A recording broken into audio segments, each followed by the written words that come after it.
Hello नमस्कार मित्रों मित्रों आज આપણે આમોદ ગામમાં દાદાપુર ગામમાં આવીએ છીએ। ત્યાં કપાસની વેરાયટી છે ને આ જોઈએ મિત્રો। આ જોવા જઈએ તો આપણે ઇન્ડિયામાં બીજા દેશ કરતાં કપાસમાં પ્રોડક્શનમાં બહુ પાછળ છે।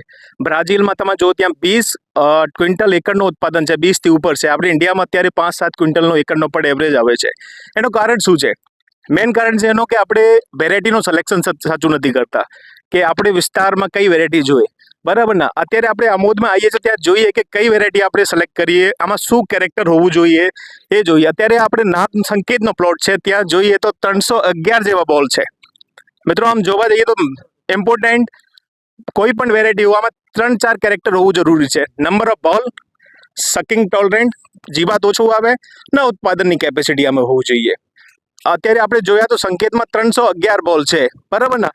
આપણે આમ બીજા ભાઈને પણ પૂછીએ, સાહેબ આમાં બોલ કેટલા જોયા તમને? 311 પ્લસ જોયા। 311 છે, બરાબર। આમાં હરેશભાઈ તમને ચૂસિયા જીવાતનો ટોલરન્ટ કેવું લાગ્યો? ઓછો, બહુ ઓછો। ચૂસિયા જીવાત ઓછો આવે, બરાબર। વિમલભાઈ આમાં પ્લાન્ટની કેપેસિટી કેવી છે? પ્લાન્ટ પૌધા તમે ગ્રીન લીલોછમ રહે છે છેલ્લે સુધી? અત્યાર સુધી એકદમ લીલોછમ છે અને પ્લાન્ટનો સ્ટ્રક્ચર એ બહુ સરસ છે। બરાબર છે। આમ જોયા મિત્રો, 3 કેરેક્ટર જો તમારે જોઈએ કપાસની વેરાયટી સિલેક્ટ કરતા સમય 3 અવેલેબલ છે।